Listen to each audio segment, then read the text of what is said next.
தேவன் ஒவ்வொரு காலகட்டத்திலையும் கர்த்தர் யாரை எழும்ப பண்ணுகிறார்? நியாயாதிபதிகளையும் தீர்க்கதரிசியும் எழும்ப பண்ணுகிறார்.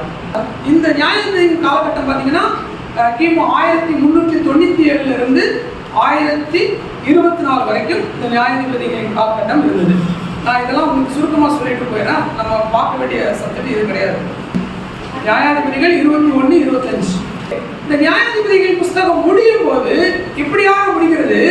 அந்நாட்களிலே இஸ்ரவேலில் ராஜா இல்லை, அவனவன் தன் பார்வைக்கு எது சரிப்பட்டதோ அதை செய்து வந்தான். இதுவரைக்கும் நியாயாதிபதிகளை வச்சு கர்த்தர் நடத்திட்டு வந்தாரு. அதுக்கப்புறம் இந்த நியாயாதிபதிகள் வேண்டாம் என்கின்ற ஒரு முடிவுக்கு யார் வராங்க? ஜனங்கள் வராங்க, இஸ்ரவேல் ஜனங்கள். எங்களுக்கு யார் வேணும்? ராஜா வேணும். ஏன்னா சுத்தி இருக்கிற மக்கள் எல்லாம் பார்த்துட்டாங்க. ஏன்னா ஒவ்வொரு வாட்டி இவங்க என்ன பண்றாங்க? சிறைப்பிடித்து கொண்டு போறாங்க இல்லையா? எல்லாரும் வந்து என்ன பண்றாங்க? பக்கத்து நாட்டு ராஜாக்கள், பெலிஸ்தியர்கள், இவங்க எல்லாருமே வந்து சிறைப்பிடிச்சிட்டு போறாங்க இல்லையா? சிறைப்பிடிச்சிட்டு போய் திரும்ப நியாயாதிபதிகள் வந்து அவங்களை வேண்டிட்டு வராங்க. இவங்க பார்த்துட்டாங்க, நமக்கும் ஒரு ராஜா என்ன செய்யணும், வேணும் அப்படிங்கிற ஒரு எண்ணம் இவங்களுக்கு வந்தது. 1 சாமுவேல் 2:26. சாமுவேல் கர்த்தருக்கு முன்பாக அவன் வளர்ந்து வருகிறான். பெரியவனாக வளர்ந்து கர்த்தருக்கும் மனுஷனுக்கும் பிரியமாக நடந்து கொண்டான். இது யாருடைய காலகட்டம்? நியாயாதிபதிகளுடைய காலகட்டம். சரியா? இப்போ நியாயாதிபதிகளின் காலகட்டத்தில் யாரும் அவங்க எப்படி இல்லை? கர்த்தருக்கும் பிரியமா இல்லை, மனுஷனுக்கும் பிரியமா இல்லை. அவன் எது சரி பண்ணிச்சோ அதை செஞ்சுட்டு வந்தான். ஆனா சாமுவேல் எப்படி இருந்தான்? கர்த்தருக்கும் மனுஷனுக்கும் பிரியமாக நடந்து வருகிறான். 1 சாமுவேல் 2ஆம் அதிகாரம் 27 வாசிங்க. தேவனுடைய மனுஷன் ஒருவன் ஏலியின் இடத்தில் வருகிறான். பேர் சொல்லப்பட்டிருக்கா? இல்ல. தேவனுடைய மனுஷன் ஒருத்தன் வர்றான். வந்து ஏலியின் இடத்துல சொல்லுகிறான். என்ன சொல்றான்? கர்த்தர் உரைக்கிறது என்னவென்றால் என்ன சொல்றாங்க? தீர்க்க தரிசனம் சொல்றான்.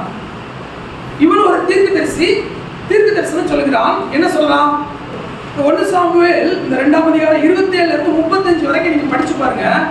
அதுல தெளிவா சொல்றாரு, இஸ்ரவேல் ஜனங்களை நான் தெரிந்தெடுத்து அதுல ஒரு கூட்டத்தை ஆசாரியனை தெரிந்தெடுத்து அந்த பலிபீடத்தை செலுத்துவதற்கு எல்லாம் நான் இவ்வளவு தூரம் உங்களை கொண்டு வந்து நடத்திட்டு வந்தேன். ஆனா நீங்க என்ன செய்யல? எனக்கு மரியாதையும் கணத்தை நீ கொடுக்கலையே, உன் பிள்ளைய தானே நீ முக்கியத்துவம் கொடுக்குற அப்படின்னு சொல்லி அங்க என்ன செய்கிறார்? இனிமே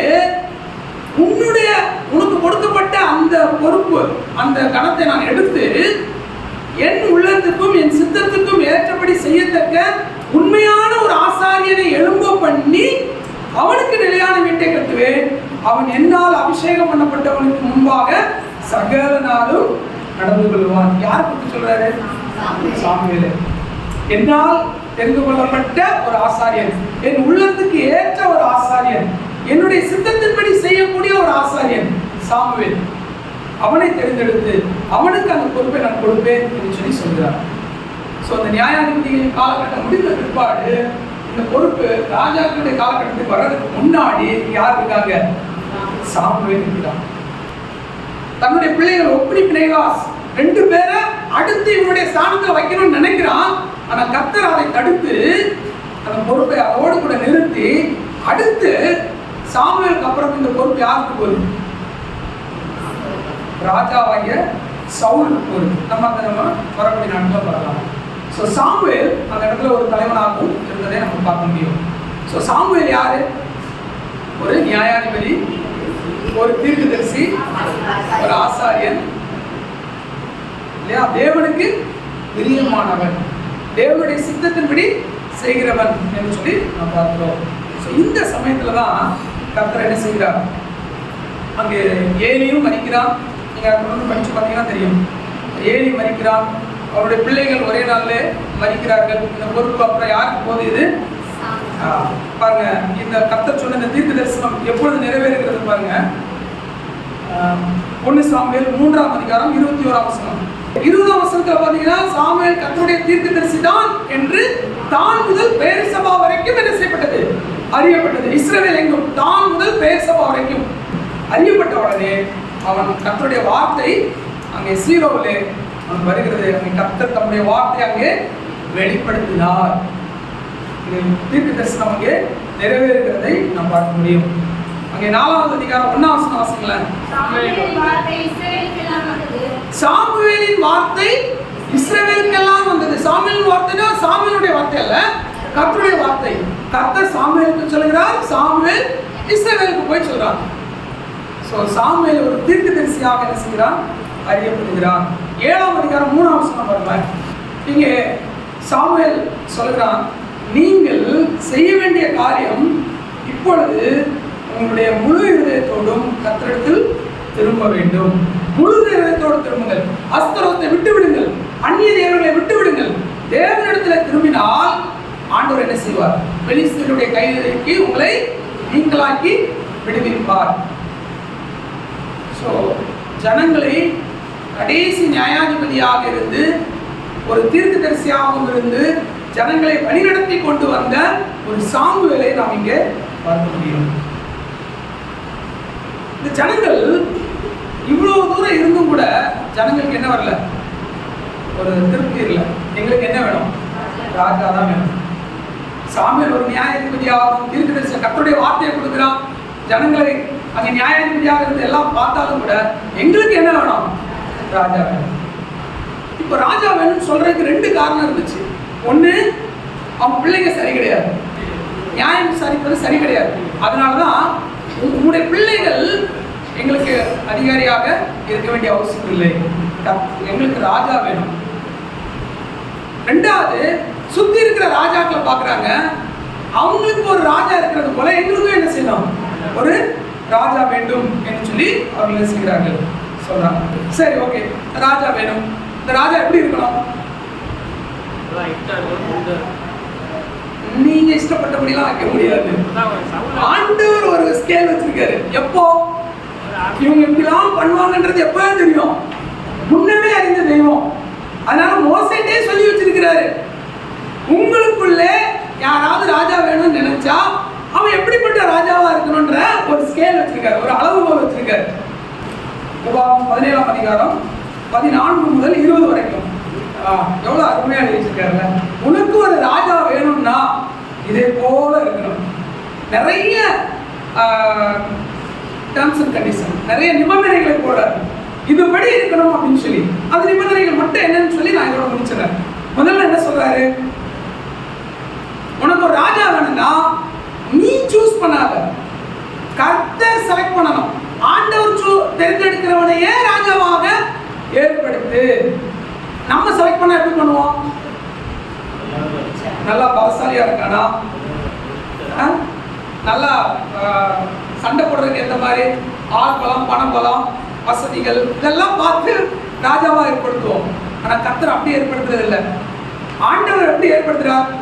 சவுல் பெஞ்சமின் கோத்திரம் எல்லா கோத்திரத்தையும் விட ரொம்ப ரொம்ப சீப்பஸ்ட் கோத்திரம். தாவீது ராஜாவாகும் போது சாதாரண ஒரு ஆடு வைக்கிறவன். சோ தேவன் யாரை ஏற்படுத்த நினைக்கிறாரோ அவனை என்ன செய்யும்? ராஜாவா ஏற்படுத்து. முதல்ல அது ஒண்ணு. 2வது என்ன சொல்றாரு? அந்நியனை ஏற்படுத்த கூடாது. அந்த நாட்டுக்காரன் வந்தா, எப்பா எகிப்துல பார்வோன் என்ன பலசாலி தெரியுமா? பார்வோன் அங்க இருக்கிறவங்க மாதிரி வேணும். அங்க இருந்து யாரையாவது ஒருத்தரை செலக்ட் பண்ணணும். அந்நிய தேசத்துல இருந்து உனக்கு ஒருத்தர் என்ன செய்யாத, எடுத்துக்காத. உன்னுடைய சகோதரன்ல இருந்து என்ன செய்? ஒரு ராஜாவை ஏற்படுத்து. அதனால சபையில மற்ற வெளியில உள்ளவனை கொண்டு உள்ள வந்து நியாயம் விசாரிக்கிறதுக்கு விடக்கூடாது. அவன் உலக பிராரமாக தான் என்ன பண்ணுவான், செய்வான். 3வது, எகிப்துக்கு போக கூடாது. மெயின் எதுக்காக எகிப்துக்கு போறாங்க? குதிரைகளை சம்பாதிக்கணும், ஆஸ்திகளை சேர்க்கிறதுக்கு தான். அநேகம் குதிரைகளை சம்பாதிப்பதற்காக நீ என்ன செய்யாத, எகிப்துக்கு போகாத. இல்லையா? அடுத்து அநேக ஸ்திரீகளை என்ன செய்யக்கூடாது, கல்யாணம் பண்ணக்கூடாது. ரூல்ஸ் பார்த்தீங்களா? நிறைய மனைவிகள், நிறைய பெண்கள் என்ன செய்யக்கூடாது, கல்யாணம் பண்ணக்கூடாது. அப்புறம் மேட்டிமை அடையக்கூடாது. நீ சிங்காசனத்தில் இருக்கும் பொழுது நான் தாயா ராஜா, எல்லாரும் எனக்கு கண்டிப்பா என்ன செய்யணும், கீழ்ப்படியணும். குசியா ராஜாவுக்கு மேட்டிமை வந்துச்சு இல்லையா? மேட்டிமை அடையக்கூடாது. கர்த்தர் என்னை ராஜாவாக்கி இருக்கிறார், நான் சொன்னதான் நீ கேட்கணும், மேட்டிமை அடையாத. அப்புறம் கர்த்தருடைய கற்பனையை விட்டு என்ன செய்யக்கூடாது, விலகக்கூடாது. அப்போ நீ என்ன செய்யணும், ஆசாரியர் இடத்துல போய் ஒரு பிரதியை நீ எழுதி வாங்கி அதை உனக்காக வச்சு டெய்லி என்ன செய்யணும், நீ அதை வாசிக்கணும், தினந்தோறும் அதை வாசிக்கணும். அப்படி வாசிச்சா நீயும் உன் பிள்ளைங்களும் இந்த ராஜ்யத்துல என்னென்னைக்கும் இருப்பீர்கள். இது எப்ப சொன்னது? ஜனங்கள் எங்களுக்கு ஒரு ராஜா வேணும்னு சொல்லும் போது ஆண்டவர் எழுதி கொடுத்தாரா? இல்ல, இவங்க கேட்கறதுக்கு முன்னாடியே மோசே காலத்துல அப்பவே சொல்லிட்டாரு, இவங்கெல்லாம் இப்படிதான் இருப்பாங்கடா, எழுதி வை, ராஜா வேணும்னு சொன்னா என்னென்ன கண்டிஷன். ஒண்ணு என்னது, கர்த்தர் சூஸ் பண்ணலன்னா வைக்கணும், உன் இஷ்டத்துக்கு வைக்கக்கூடாது. ரெண்டாவது,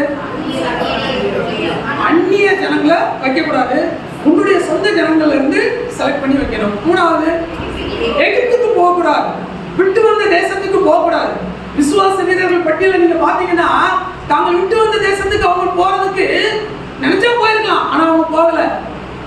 சோ விட்டு வந்த தேசத்துக்கு போகக்கூடாது, அங்க போய் குதிரையை சம்பாதிக்கணும், குதிரைப்படை, யானைப்படை இதெல்லாம் வைக்கணும்னு சொல்லிட்டு அங்க போய் சம்பாதிக்கணும்னு போகக்கூடாது. இருக்கிற இருப்பாயிரம் இருந்தாலும் அதை வச்சு போதும், சம்மட்டியை வச்சு கூட ஆண்டவர் என்ன செய்வாரு, ஒரு கல்லு போதும், கோரியாத்தை வீழ்த்துவதற்கு ஒரு கல்லு போதும், இருக்கிறத வச்சு என்ன செய்யுங்க, சண்டை போடு. கர்த்தரால் போடாத காரியம் எதுவும் இல்லை. அதனால குதிரையை சம்பாதிக்கணும்னு சொல்லிட்டு எகிப்துக்கு போவாத. அப்புறம் எத்தனை பாத்திரம், 3 பாத்திரம் இல்லையா? 4வது என்னது, அநேக பெண்களை நீ என்ன செய்யக்கூடாது, கல்யாணம் பண்ணக்கூடாது. அதுக்கப்புறம் மேட்டிமை அடையக்கூடாது, பெருமை வரக்கூடாது. கர்த்தர் உங்களை உயர்த்தும் பொழுது எந்த விதத்திலும் மேட்டிமை அடையக்கூடாது. அது தனிப்பட்ட வாழ்க்கையா இருந்தாலும் சரி, குடும்ப வாழ்க்கையா இருந்தாலும் சரி, சபை வாழ்க்கையா இருந்தாலும் சரி, சமுதாய வாழ்க்கையா இருந்தாலும் சரி, பெருமை வரக்கூடாது, மேட்டிமை அடையக்கூடாது. அடுத்து, கர்த்தருடைய வசனத்தை விட்டு விலகக்கூடாது. நீ போய் ஆசாரியர் இடத்துல போய் நியாயப்பிரமாணத்தின் பிரதியை ஒன்று எழுதி வாங்கிக்கோ. அங்கெல்லாம் அப்பெல்லாம் பிரிண்டிங்லாம் ப்ரெஸ் எல்லாம் கிடையாது. அவன் என்ன செய்யணும், பார்த்து என்ன செய்யணும், எழுதணும், எழுதி வாங்கி அதை வச்சுக்கணும். வச்சு டெய்லி என்ன செய்யணும், தினந்தோறும் படிக்கணும். அப்பதான் சொல்லியிருக்கு, நீ ஜீவனுள்ள நாளெல்லாம் அதை வாசிக்கணும், உயிரோடு இருக்கிற வரைக்கும் நீ வாசி. அப்படி வாசிக்கணும். வாசிச்சு அதுபடி செஞ்சன்னா நீயும் உன் பிள்ளைங்களும் உன்னுடைய ராஜ்யத்துல நிலைத்திருப்பீர்கள். இல்லைன்னா உன் ராஜ்யம் கொண்டுக்கும். நம்ம வாசல சொன்னாதான் இல்லையா, ஒரு ராஜ்யம் என்ன செஞ்சிடும், வீழ்ச்சி அடையும். இல்லைன்னா ராஜ்யத்துல நீ வீழ்ந்து போவாய். இதான் ராஜாவாக வேண்டும் என்று சொன்னால் அவங்களுக்கு கொடுக்கப்பட்ட கட்டளை. கர்த்தர் நம்ம யாராக்கி இருக்கிறார், ராஜாவாக்கி இருக்கிறார். நம்ம ஆசாரியர்கள் ராஜாக்கள். ராஜாவுடைய தகுதி என்ன, படிச்சோம், இதெல்லாம் இருக்கணும். அவருடைய பிரமாணத்தின்படி நடப்போம், மேட்டிமை அடைய வேண்டாம், எகிப்துக்கு போக வேண்டாம், உலகத்துக்கு போக வேண்டாம், அநேக ஸ்திரீகளை கல்யாணம் பண்ணணும், அதெல்லாம் செய்ய மாட்டோம்.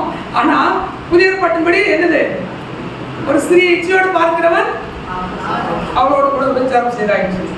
கல்யாணம் பண்ணலன்னா கூட நம்ம பார்க்கும்போதே என்ன செஞ்சுட்டோம், நம்ம பாவத்துல கமிட் ஆகிட்டோம். ஸோ கவனமா இருக்கும். நம்மை ராஜாக்களாக வச்சிருக்கிறாரு, அதுக்கு ஏற்ற அந்த தகுதியின்படி நாம் வாழ்வோம்.